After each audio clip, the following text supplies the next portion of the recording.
Yes? Good morning, everyone. Thank you for being here. A big thank you to the Klesbians once again for entertaining us. So welcome back to B4Play and welcome back to Old Stock that played here for a week in 2019 during the Spark Festival, and 1 week was just not enough for this fantastic show. So we're incredibly excited about this. It previews on Tuesday, opens on Thursday. How many already saw Old Stock? And you'll all be coming back? Yeah, great. And for those of you who haven't seen it, you're in for a fantastic treat. As you all know, the Belfry is located on the traditional territories of the Lekwungen-speaking peoples. And on behalf of everyone at the Belfry, I thank the Songhees and the Esquimalt nations for the privilege of living and creating on this land, which they've cared for centuries. And a very special thank you to our cultural advisors who have been guiding us and supporting us as we move forward in our quest for reconciliation. So B4Play was designed 10 years ago. This is the last B4Play in our 10th anniversary. Which does deserve a round of applause.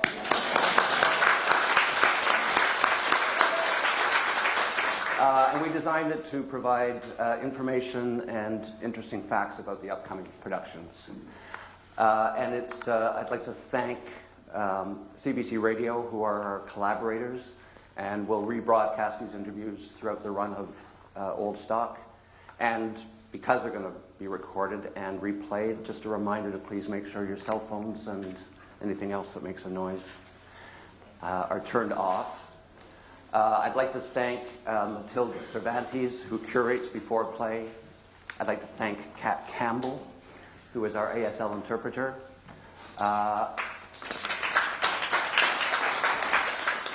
I want to thank Aidan Dunsmuir, who's in the sound booth, and Keith Houghton, who's in the lighting booth. And most especially, I want to thank Gregor Craigie, who for 10 years has... the one morning that he can sleep in, he gets up and comes here.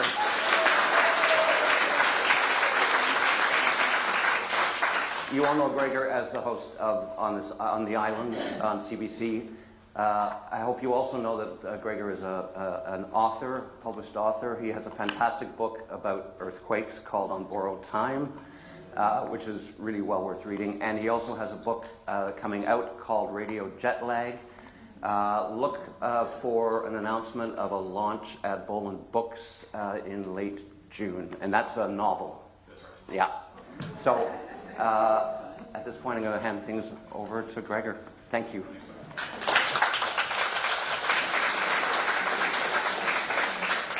Thank you, Michael, and thanks everyone for coming again. And just on the off chance that you have nothing better to do in late June and find yourself in a seat at Boland Books for that novel Q&A, it is actually officially described as a comedic novel, so if you could just throw me a few sympathy laughs here and there. It'd be really awkward. I keep thinking, wait a minute, what if nobody finds this novel funny?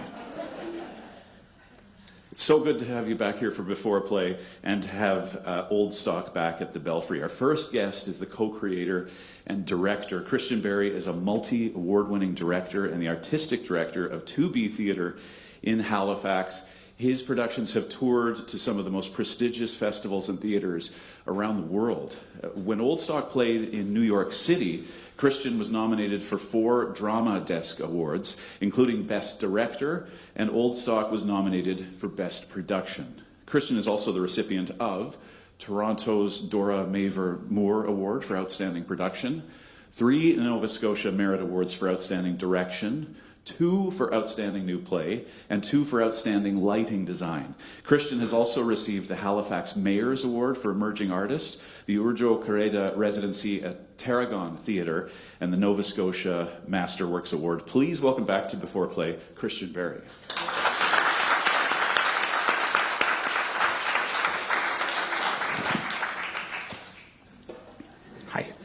Thanks for joining us again. And I will tell everyone, remind everybody, this is an extremely busy weekend. So we understand you actually have to get backstage when we're done here. I'm wearing my stage blacks so that you would all understand when I hop out and go back over to lighting focus. Now, you're no stranger to the Belfry. 2B theater productions have been presented here many times. The Russian play, When It Rains, The God That Comes, What a Young Wife Ought to Know, and then, of course, Old Stock at the 2019 Spark Festival. You also directed the Belfry's production of The Children's Republic in 2017. Can you tell us a bit about your journey, how you were drawn into theater, and what led you to founding 2B Theater? I can try. I guess, with that question, it's hard to know where to begin. I mean,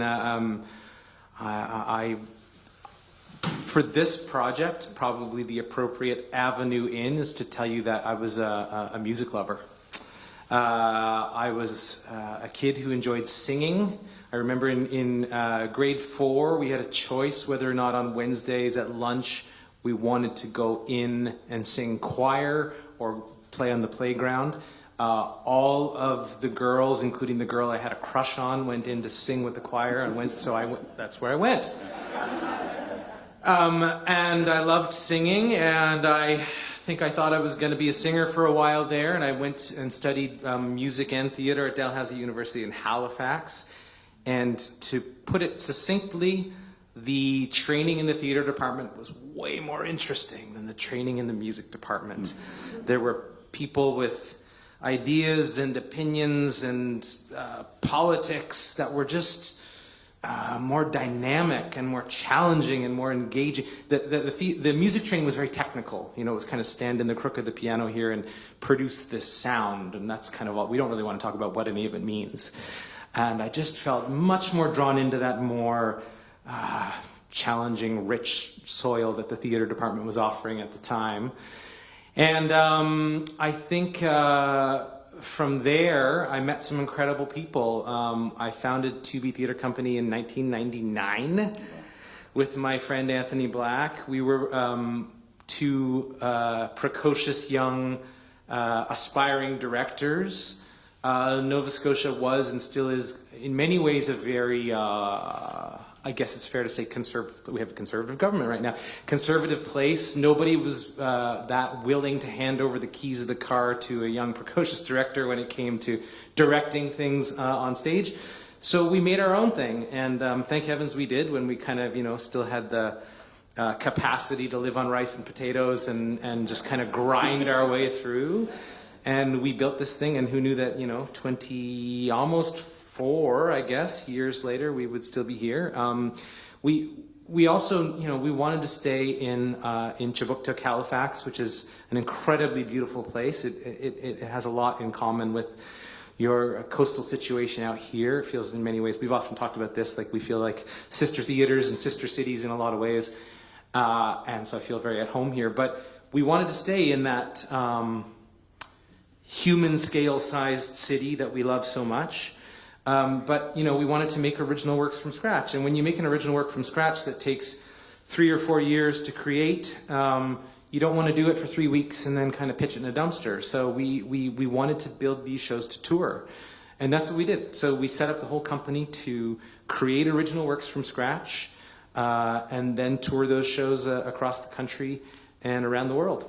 And that's the mandate. Create in Halifax, maybe test drive in Halifax, perform in Halifax, and then take it on Indeed. a world tour? Yeah, indeed. And I mean, that's the rule. There are exceptions to the rule. Sometimes, because we'll collaborate with other folks, every once in a while we'll end up, I don't know, with this show, I think the first time we did it for people was actually at the Banff Centre. And, sometimes there'll be an artist that we're working with who has a different home community, and we'll go to their place to kind of try it out. But by and large, we premiere the work in Halifax and then share it in more places. I don't want to get too sidetracked with Halifax, which I think is a great city, by the way, but how important is that? Because, a lot of people 24 years in, having achieved that kind of success in New York and elsewhere, it wouldn't be uncommon to hear, well, 10 years later, I moved to Toronto, Right. or maybe New York or Montreal or what have you. But you've stayed in Halifax, and I wonder how important that's been to you. Yeah, I mean, in some ways, we even went back to Halifax. This will come out in other questions I think you're going to ask, but my wife is Hannah Moscovich, who was a co-creator of the show with us. She was in residence at the Tarragon Theatre in Toronto, which is in many ways kind of Toronto's, and certainly in some ways, the National Playwrights Theatre, I think, in some ways. And so there was a real gravity and kind of magnetism to stay there, to be there. But when it came down to it, quality of life and family, we wanted to raise our family in Halifax. And I think, again, thank heavens we started this thing when we did and built it the way we did at 2B, because it means that I can have that opportunity to live where I want to live, but still have an artistic and a creative relationship with those communities that have a greater kind of critical mass of theater-going folks. So, we managed to spend time with our shows in London, in New York City, in Toronto, and have, a connection to that vibrancy and live where we want to live. Now, what about Old Stock? Some of the audience members have seen it, and others will know the basic premise. But what can you tell us about the story and the unique way it's told? So, it's a true story. It tells the true story of my wife's great-great-grandparents, Chaim and Chaya, who were two refugees who were fleeing the pogroms of Eastern Europe. They were both Romanian Jews. And we, how do we tell the story uniquely? We tell it with music. I don't know how much spoilers to get into with the staging. There's also a fairly kind of minimalist staging. It was all born out of working with musicians. I think that's what might be the most kind of unique thing about it. You will encounter this traveling band of troubadours who will emerge from a shipping container, and everything they need to tell the story will be in that shipping container. And they will share the story, and they will pack up their belongings and close things up and be ready to ship it on to the next town.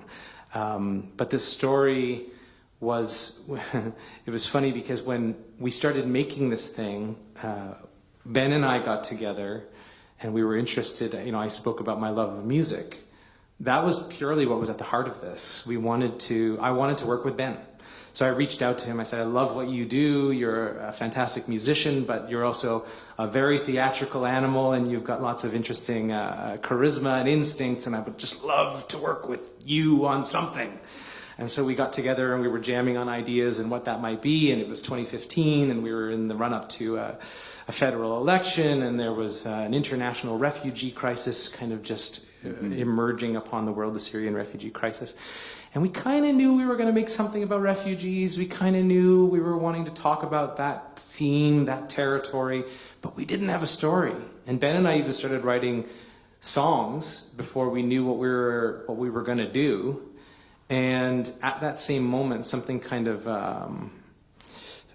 fortuitous happened. My wife took our son Elijah, who was 1 year old, and he was in the stroller, and she had taken her aunt to Pier 21, which, for those of you who don't know, is a national immigration museum in Halifax, and I guess kind of, during the age of sail, and to some extent after that, up until the 1950s, was, the main port of entry for people coming from Europe. And Hannah came across the immigration records of Chaim and Chaya and realized as she stood there, with Elijah, that he wouldn't be here if they hadn't taken that immense risk and tried to find safe harbor and a safe place to raise a family of their own. And so they came through Halifax. And so stumbling across that story, she brought it home and shared it with me. And I said, my gosh, I think that's our story. Can I have it? Can we use it? And she said, you can use it, but I'm going to work on it with you if that's okay. Uh-huh. And we're like, well, thank heavens, we have the best playwright in Canada now too. So in one fell swoop, we had all the ingredients we needed to make Old Stock. Yeah, that was quite the secret weapon. Being married to the best exactly. playwright in Canada. Exactly. Yeah. And so what about how it's evolved? Has it evolved? Because these things often do, especially when you're collaborating and taking them across the country. Do you feel that Old Stock is, I don't know if this is a fair question, is it where it's going to stay, or is it still changing a little bit every time? Always changing. Yeah, I think, and again, when we started this company, that's that's kind of baked into what I was trying to say about when you make a show and you put so much of your life and so much of your time into it, you don't just want to abandon it, you know. And I think there's something very kind of, we inherited this colonial model of, well, the script is king, and there's the script, and you don't change the words, and you slap a design on it, you slap some actors on it, and don't touch it. It feels much more organic the way that we work. You know, we built this thing together as co-creators in a space with other artists, with musicians, with designers. And, you know, we never really feel like it's finished, I don't think, you know. Things settle into a place where it feels like it's in the right zone, but you're always in every space looking at the lighting angles, looking at the way it feels, the relationship between the performers and the audience, always tweaking, always changing little things. There are words, in fact, we haven't talked about some of the changes we're going to need to make here. We always make some local references. It's always tied directly to where we are, because this play takes place here and now. Yes, it tells a story from 1908, but it's here now. So while you are continuing to work with this play, and over the last several years you've been doing that, but you're also working on new things. What else has been keeping you busy? What have you been developing of late? Well, it's funny because one of our challenges, I think, as a company, you know, with the Belfry, there's a season, and you have a regular relationship with it. You come back and you come back and you come back. At 2B, we'll have usually between kind of 4 to 7 plays at various stages of their development.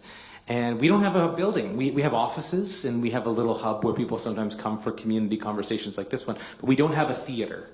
And that's by design. We don't know what space is going to be the right one for any given collaboration, so we kind of wait until the right moment to make that choice. But in any case, one of our challenges is telling people the story of what we're up to, because we're always creating new things. And I was just telling Michael, we actually have a mini fest called the 2B Springboard Festival that's running right now in Halifax. We're co-producing Daniel McIver and Daniel Brooks' newest creation, Let's Run Away. But we also just did a work-in-progress showing of a project called the Aquaculture Project, which I would say is kind of, in some ways, built upon the foundations of works like Old Stock, and for people who may have seen it, The God That Comes. It's another collaboration with music at the center of it. Aquaculture is this fantastic, impossible to describe, multi-talented musician and performer based out of Halifax, and we're making a new thing about his life and his experiences within the prison system, and self-actualizing as an African Nova Scotian man in a way that he had to make his own box. There was no box that fit him, so he made his own thing, and it's a really inspiring story, and I can't wait to share that someday, hopefully maybe out here. Okay. That's a good one to have in the back of our minds, aquaculture. Aquaculture. Okay. Check it out. Yeah. And what about Old Stock, A Refugee Love Story, finally? What do you hope audiences take away this time? Well, so the world has changed since we made it. I think in some ways, sadly, it's still very relevant and very resonant. Some of the resonances have changed. You know, there are always people in distress in various parts of the world looking to find safe places to call home. And the geography of that struggle has changed somewhat in the last 7 years.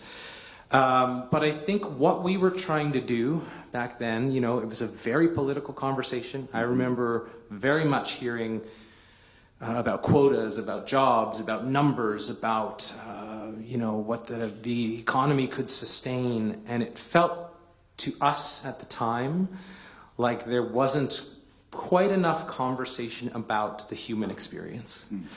And I think as artists, that was kind of our interest. We wanted to explore what that experience might be like on a human level, to try and shine a light on that gray area of the refugee experience. We knew that we, as you know, non-Syrians, we didn't want to appropriate a story that wasn't ours to tell. So that's why when we came across this story that was a family story for my family, but also very much resonant with the experience of Ben's family and Ben's ancestry, we had found a personal way in to telling the more intimate version of what that experience might be like for a young couple looking to find a safe place to raise a family. So hopefully we just shed some light on the human experience of that. Christian, it's a busy weekend for you. Thanks for taking the time. Really good to see you and hear from you. It's a pleasure. Thank you so much. Thank you. Christian Berry is the co-creator and director of Old Stock. Our next guest is Zelda Dean, Managing Artistic Director of Bema Productions. Zelda brings more than 40 years of experience in the arts as director, producer, and actor. She's directed more than 140 productions. In 2014, Zelda founded and is the Managing Director of Bema Productions, which performs in the Black Box Theatre here in Victoria at Congregation Emmanuel Synagogue. Please welcome Zelda Dean.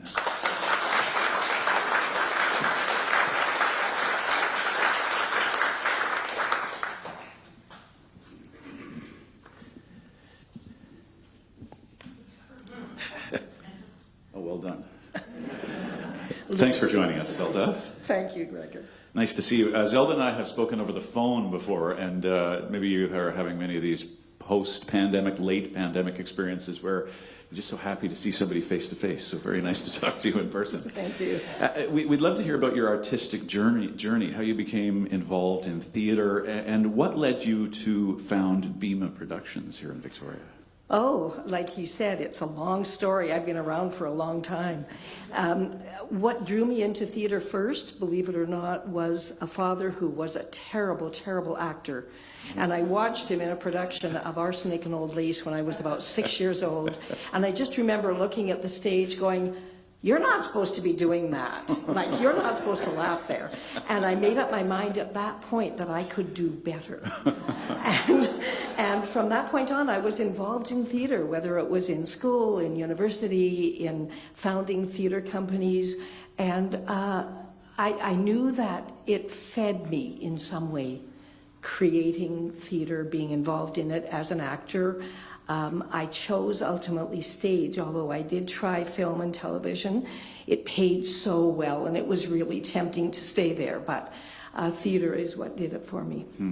So, yeah, I've had a very long career in it. And what about Bema? What led you to found that, 9 years ago now? I founded Bema, yes, in 2014. I had I'd had a lovely career in Calgary, in Alberta, both community and professionally, and had helped to found a Jewish theatre company there. We moved out to Victoria, which was our ultimate plan because our daughter was quite ill, and we came out to help raise grandchildren. And I took a forced hiatus from theatre. And I kind of thought, well, that's it. I've had a really good run. I've run professional theaters. I've done it. But when I was working at that point at the synagogue, they were celebrating their 150th anniversary.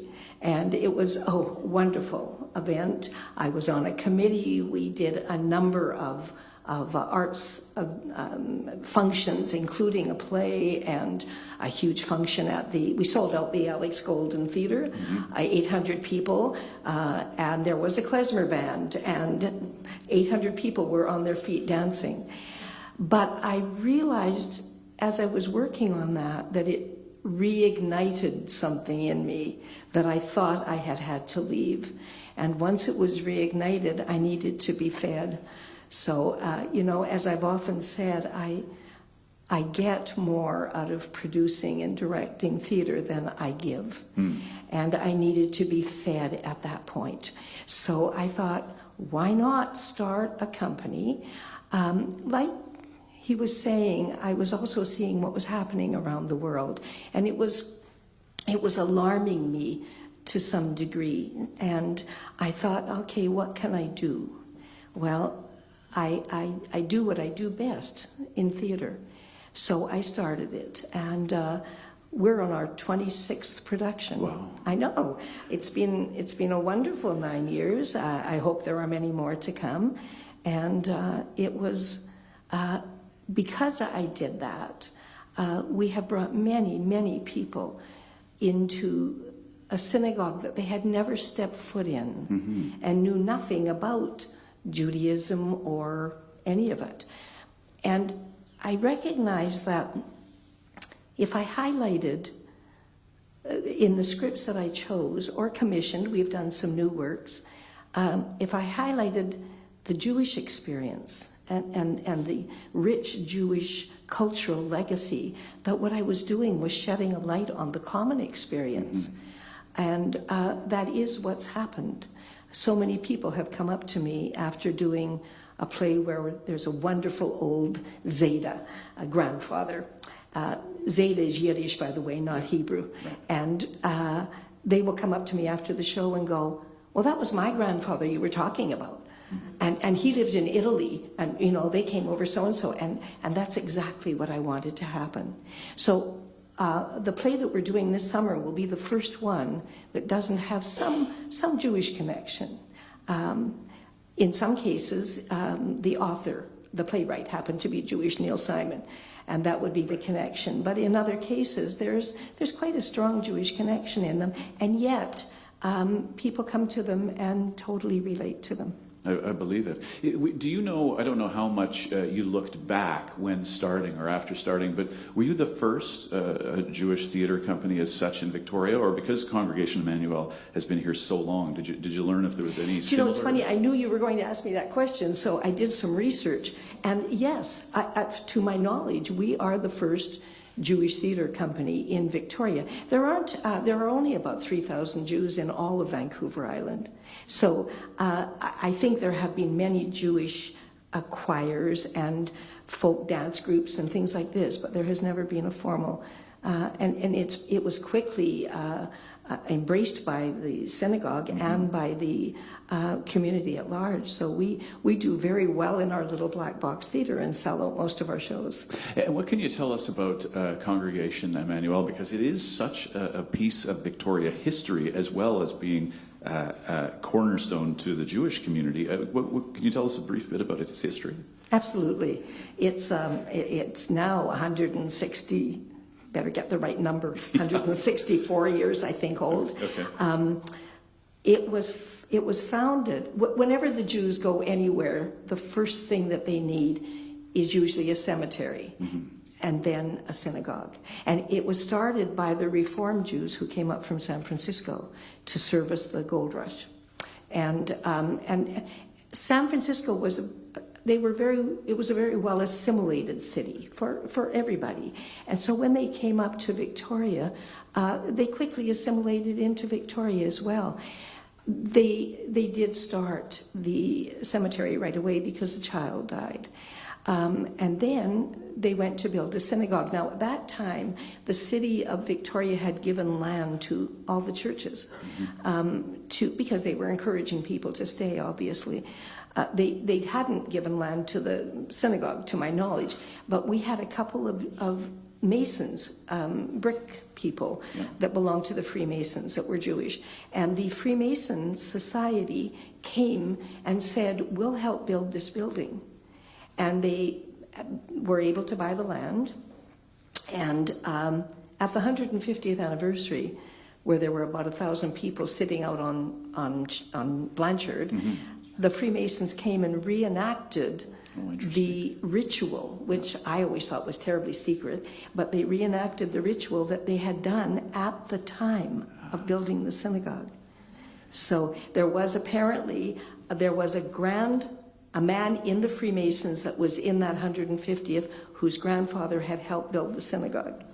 So yeah, quite a connection. What about putting on theater in the synagogue? I mean, are you free to perform in the synagogue? Are there any considerations when doing that?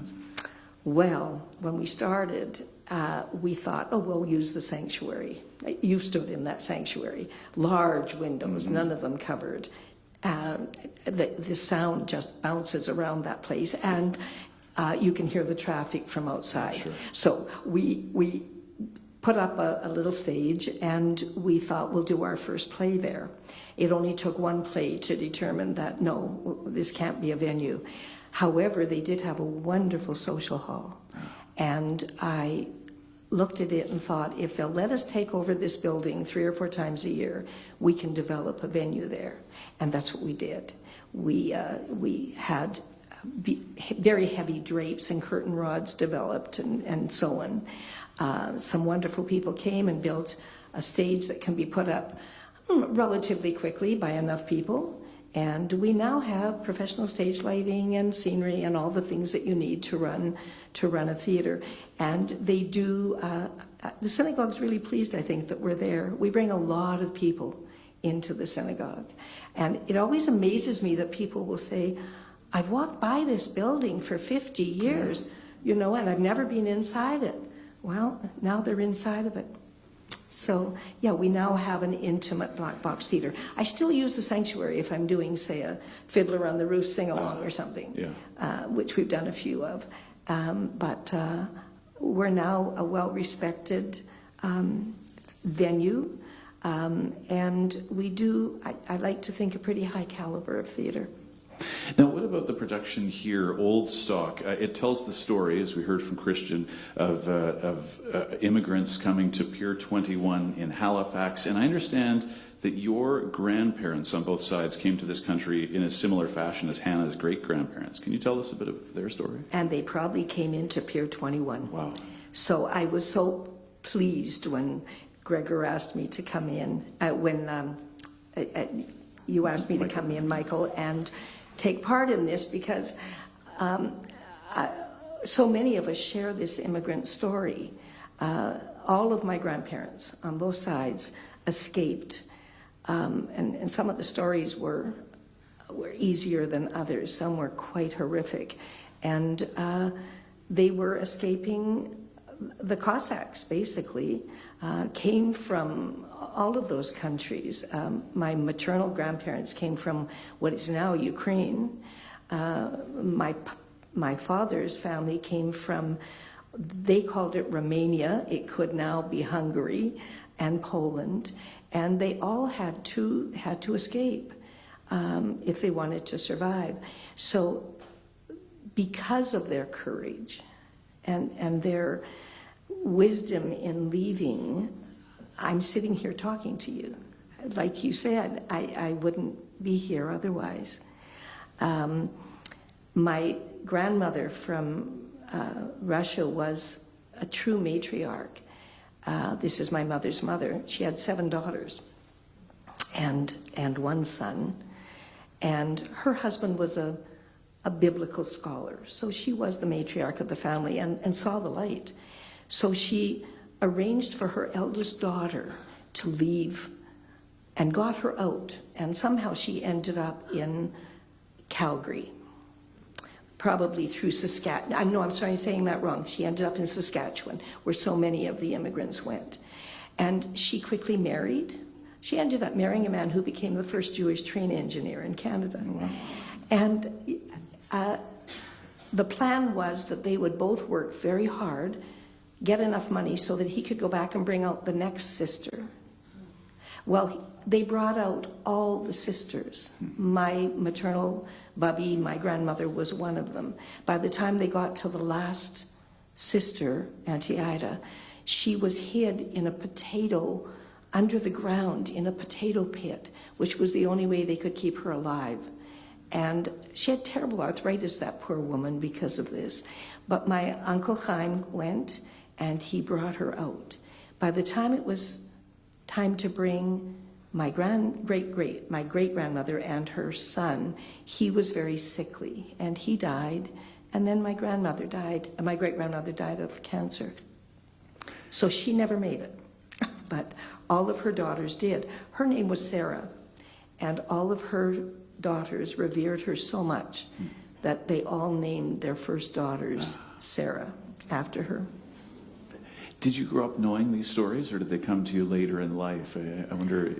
I knew some of them, but then I set out to learn them. And before my beloved mother, who died too young, we made sure that we got the stories from both sides, because it's important. It's important that we honor and respect their memories. And I'm so grateful that they're doing the show Old Stock that highlights how difficult this journey was and how brave they were. And you've been doing a similar thing in in passing on stories to the next generation. You recently created a production of the play Survivors that deals with the Holocaust and has been touring schools. What excites you most about this production, and what's been your experience putting it on? I think what excites me the most about it is that it's giving students an opportunity to learn about this horrible time in history through the voices of the survivors. We don't have many survivors left anymore. They're almost all gone. When I started out doing Holocaust education, it was with the first person who came out in Alberta, the first survivor who was brave enough to come out and speak. And I spent many years working with the survivors at symposiums in high schools, produced theater around it.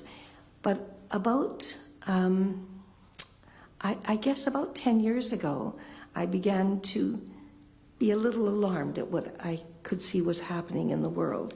And our survivors were getting older, and I knew that we wouldn't at some point have them. I also recognized as technology advanced that reaching students from middle school and high school was becoming a little more challenging, and that sometimes somebody just standing there talking, as meaningful as their words were, it was getting harder to engage. So I started to look for what I could do, and I found this play that was developed in New York. They had done a tour in the Rochester area in 2018. They were delighted that I asked for the rights and gave them to me. It's based on the recorded testimony of 10 real survivors. Mm-hmm. When the play started, 4 of them were still alive. And it's 2/3 of the play is their own words. So what Wendy Kaut, the remarkable playwright that they commissioned, did is take their own words when they talked about when they were the age of these teenagers. And she wrote a play where all of the reenactments use their own words. And we have 6 actors that portray these 10 survivors. Their pictures are often up on the screen behind. But the play is so engaging that it's helping the students to see that there's something they can do about this, that the normalization of hate that's happening, they don't have to follow that. And they're seeing what the survivors in the play did to survive, their courage. And the play addresses racism, of course, and homophobia, all of the awful isms. And at the end, we invite them, we encourage them, we even show them how they can get involved, how they can speak up, so that when they see something that isn't acceptable, not to be afraid. And the results of the pilot tour last year were just beyond my expectations.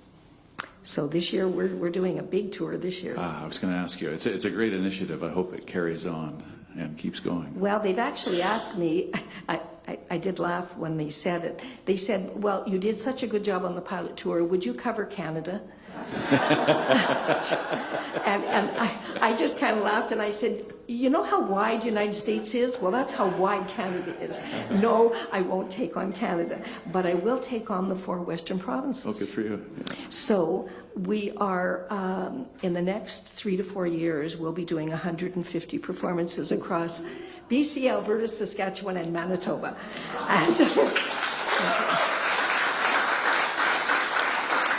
And one of my friends laughed at me and she said, "You're in your 80s. Haven't you had enough yet?"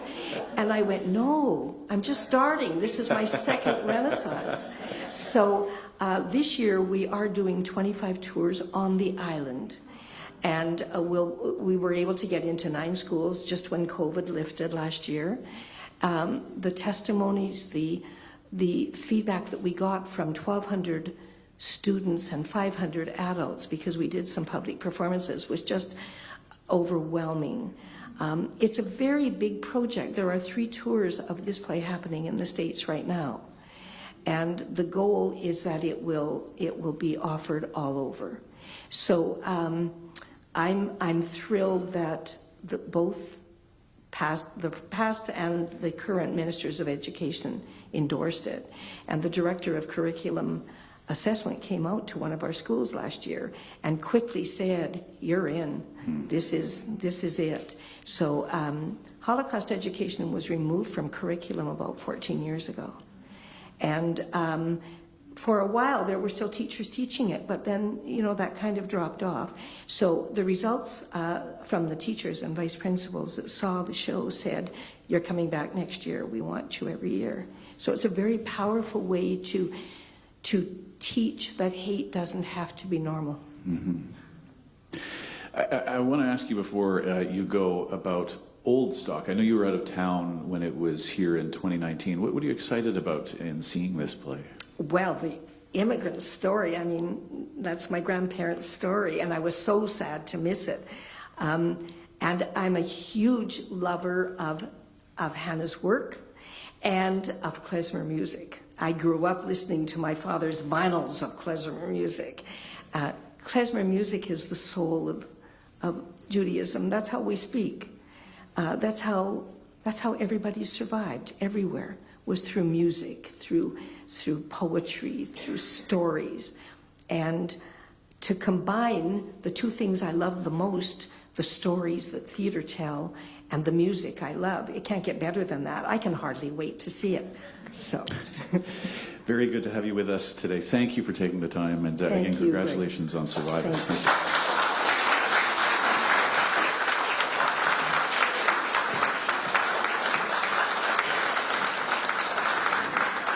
Zelda Dean is the Managing Artistic Director with Bema Productions. Our final guest at B4Play is Ben Caplan, co-creator and performer. Ben is a songwriter, performer, multi-instrumentalist from Halifax. He released his first studio album in 2011 and has spent the last 12 years recording albums and performing in music venues and theaters around the world. He's performed in more than 350 cities in 28 countries, and he plays the Wanderer in Old Stock, a refugee love story. Please welcome Ben Caplan to B4Play.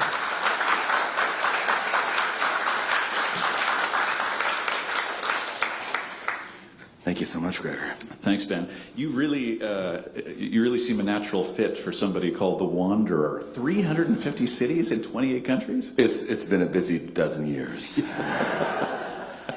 Now, you're well known as a klezmer performer. What was your journey as an artist, and when did klezmer become your specialty? Yeah, I would say klezmer music was sort of present in my life from a young age, but it never lived in my brain under the same file folder as every other kind of music that exists. I grew up listening to Bob Dylan and musical theater and, whatever songwriters of the 90s and rock and roll and all this kind of stuff. And it wasn't until I think I would have been 21 years old, and I was going on a very cliche backpacking trip around Europe. And I was catching a train in Antwerp. I had a few hours to wander around the town, and I saw this Balkan brass band busking in front of a cathedral. And I'd never heard any music like that before, but there was something immediately familiar and personal, and that just touched me very deeply. So I began to explore the Eastern European folk traditions and realized, oh, right, this is the same stuff I've been hearing in synagogue my whole life, but recontextualized, and it allowed me to sort of sink in to this musical heritage that I had access to, but that I'd never, thought of in the same way as every other kind of music. No, forgive me, sometimes people don't want to analyze their own art as much, but do you see yourself as carrying on the klezmer tradition in the traditional form, or are you adapting it and modernizing it? Yeah, I would say, the Klesbians who played before in the lobby, who did such a beautiful job, they probably know more about klezmer music than I do. I'm more of a dilettante than a trained klezmer musician. I've had the opportunity to work with and to mentor with people who were deeply, stewed in that world. But that's not where I come from. I come from playing acoustic guitar and being a folky little hacky sack playing little kid. And so, for me, it was a color. It was a vocabulary that sort of deepened my own approach as a composer and as a songwriter.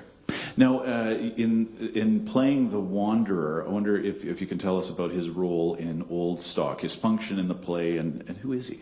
Yeah, the Wanderer is an interesting character. He's sort of he's an omnipotent impresario and troublemaker. I think that the Wanderer arrives in the theater present with the audience. He steps out of the shipping container that Christian Barry mentioned, and he's sort of there in the room with the audience, immediately engaged in direct conversation with the audience. And I think it's the Wanderer who has this need to tell this story. And I think the Wanderer as a character it lives and exists in the world and sees, I have a responsibility and an obligation to tell this story here today, tonight. And I think it's the Wanderer's role to hold the audience's hand, but also to poke them in the ribs and challenge and cajole at the same time. Christian was talking to us about how he approached you and you started writing together and exploring ideas. What went through your head first of all? I mean, did you think, this would be a natural fit, or were you reluctant at all? 'Cause I thought, who is this lunatic? I mean, I didn't know Christian when he called me. I'm embarrassed to say, because he really is a truly accomplished artist. And as I began to look up his work, I thought, well, actually, maybe this is potentially a very exciting collaboration. But as we started writing, and he said to me, well, I don't know exactly what play I want to make, but that's what I brought you on board for. And we'd get together and we'd have these few hour-long sessions. And at the end, I'd feel like I didn't know anything more than what I knew going in, and I'd say, what are we even really doing here? And he would have to say, relax, Ben, it's process. This is all process. And I was skeptical, but open to the possibility of us. And then when we hit upon Hannah's story, the story of her great-grandparents, Chaim and Chaya, and once we figured out, we're telling a refugee story and we're going to use the Jewish lens to tell a universal story, it was something that I was really excited about spending the time to delayer and to dig inside of.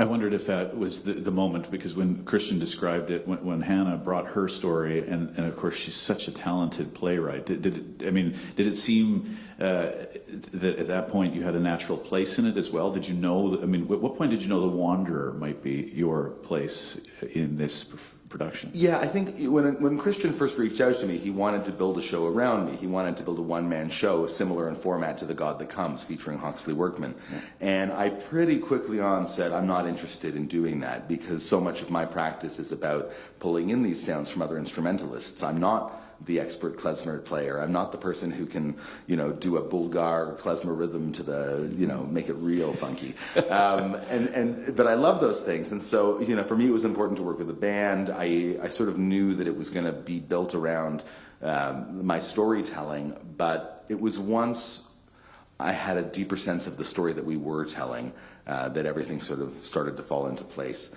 And, for me, so much about this work is also about showcasing some of the strange idiosyncrasies about Judaism that I am so proud of and excited about. There's so many parts of the culture that can be misunderstood or underrepresented or just not known about at all. And so for me, it was an exciting opportunity to use the action of the play and the process of telling the story to sort of uncover some of these things that I think are beautiful.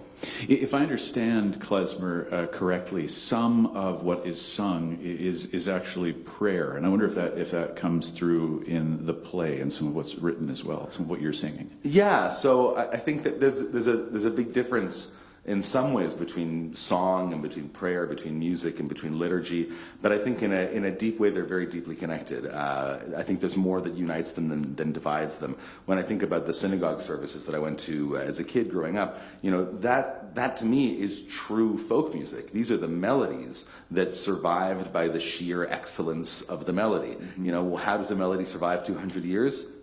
Start with a really good melody. Start with a melody that people can remember. And these things naturally, this is the great thing about the technology of folk music, is that what gets remembered is the best, latest iteration. And you get these sort of regional differences as melodies shift and adapt over time. So I forgot what the question was, but So did I. Actually, so did I, because I'm so intrigued by what you're saying about melody. I'm curious. So, when you were writing with Christian, would you create melodies of your own, or bring in melodies that you had created, or were you going with traditional melodies, or a combination of both? it was pretty much all new melodies. There's three exceptions. So the opening number of the song is a song written by BC songwriter Jeff Berner, Vancouver-based accordion mastermind. Great. And so that's a song called Traveler's Curse. And as we were beginning to work on the show, I kept referring Christian back to Jeff Berner's work and saying, I think this aesthetic has something vital that is both contemporary, it has a Canadian folk music kind of quality to it in the way that it's communicating, in the way that it engages with the text, but it is also very Jewish and very old worldy. I think Jeff, in his practice, pulls a lot. He'll just like lift wholesale an old melody and recompose lyrics for it. That's not really my practice. More for me, it was about like listening to some source material, reading through some poetry, thinking about how the great minds that have come before me have dealt with a particular subject or an adjacent subject, and then thinking through the lens of my own education, my own life experience, of adapting those things into something that felt new and my own. Was it intimidating collaborating like this in the first place, or have you done that over the years with other songwriters and so on? No, I'm not a great collaborator. I like to create independently. I usually will create the skeleton, at least, and the diagram of the musculature on my own, and then I get together with collaborators and sort of flesh the body out. So being in a room with Christian was sometimes challenging because he would be saying really useful, interesting things, and I'd be all like, but I just need to think about a synonym. I need you to not talk because my brain is processing. Can you write down your brilliant thoughts? I don't want to not hear them. I just not yet. Yeah. And so it was a process of learning how to work with each other and learning how to be a collaborator in that way. And I have to give full marks to Christian at being the person who could hold that space for me and to teach me how to work in a back and forth way, and to be able to have the humility of letting me sort of take my time to process something before I could open my eyes and begin to converse again. Although I'm sure you deserve a fair bit of credit as well, because I'm just imagining somebody who has written so many of his own songs, developed his own form, and toured to so many cities. I mean, you've had to focus and come up with your own music and your own act and your own way of being in the world. That I can understand why you might be reluctant to say, oh, sure, let's do something together, especially when you don't know somebody to start with. Truly, yeah. But our relationship developed in a really beautiful way as the process unfolded. And I think really the success of it is that Christian allowed me enough leash to be able to do what it is that I do, but could tug a little bit, in the direction that he was interested as an artist in going. Okay, that verse, there's nothing wrong with it. It's beautiful. It says something interesting, and I think the audience would like it. But what I think is going to serve the larger piece in this moment is if we could try to turn a little bit more our gaze in this direction. And so with that sort of gentle guidance, I think he allowed my craft to be integrated into Hannah's craft, to be united into a whole that I think is something that all fits together. Christian talked about how it's maybe evolved a bit. It's been a bit of a living thing as you've toured it around. What have you experienced with that? How have you noticed it perhaps change and evolve as you've performed in different places? Gosh, I think that the Wanderer's relationship to the audience has changed a lot over time. I think there's been times when the Wanderer feels more generous. There's times when the Wanderer feels more spiteful.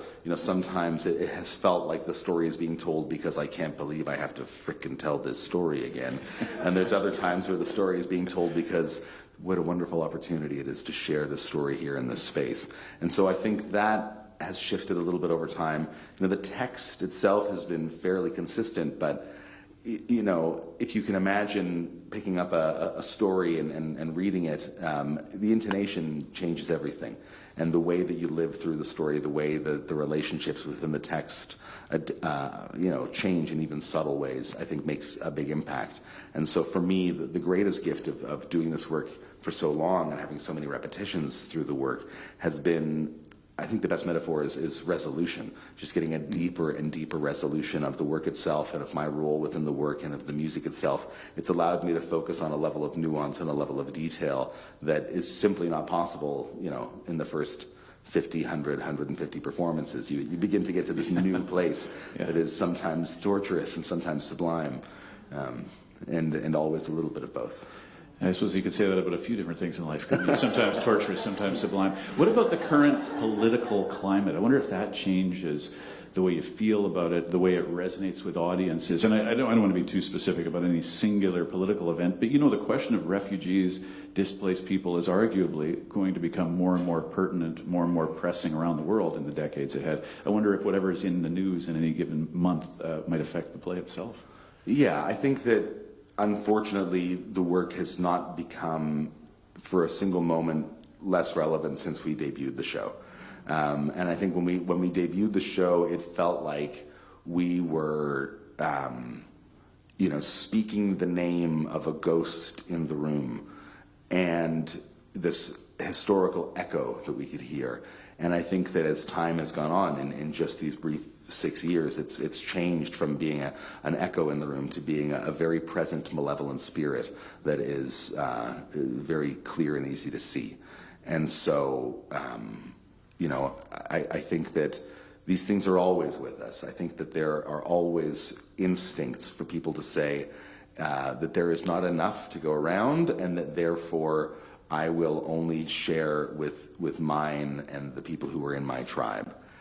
And I think that scarcity mentality sometimes comes from a place of truth and sometimes comes from a place of misperception. But whether scarcity is real or perceived, I think that we are stronger when we are able to see each other as human beings and to understand that we all live and breathe and have internal lives and hopes and dreams and traumas of our own and desires of our own. And I think it becomes very easy when people are willing to demagogue people's feelings of fear, that this tribal mentality becomes stronger. And I think that it becomes easy to pursue power and to pursue control by manipulating people into feeling like they have enemies all around them.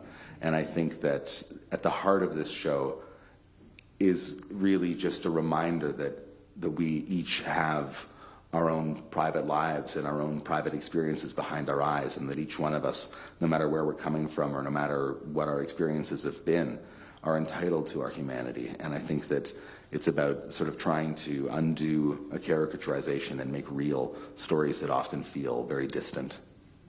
Ben, it's really great to have you with us this morning. Thanks for taking the time. Thanks for being a B4Play. Thank you for your questions, Gregor. It's a real pleasure.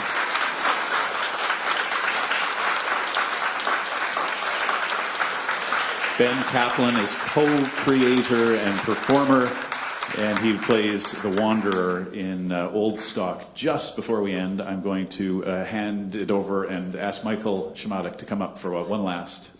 Thank you. I just want to take this opportunity to recognize 10 years of B4Play, which is my favorite event that we do here at the Belfry. There are a lot of people to thank. Robert Holliston and POV, because I stole the idea from Inside Opera. Joel Birnbaum, he and I came up with it the first year when Joel was interim, when he was covering for someone on mat leave. Aaron Macklem, Danelle Janess, Taiwo Afolabi, and Matilde Cervantes, who have been my collaborators on it over the years. But B4Play is a success for one reason, and that's because of Gregor.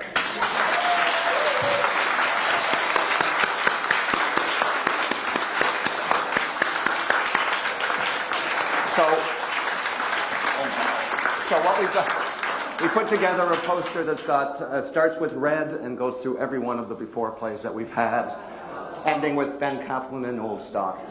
So that's amazing. Thank you. Thanks so much.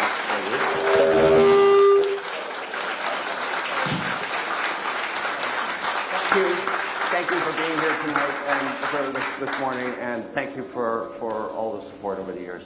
Thank you. Thanks. That's really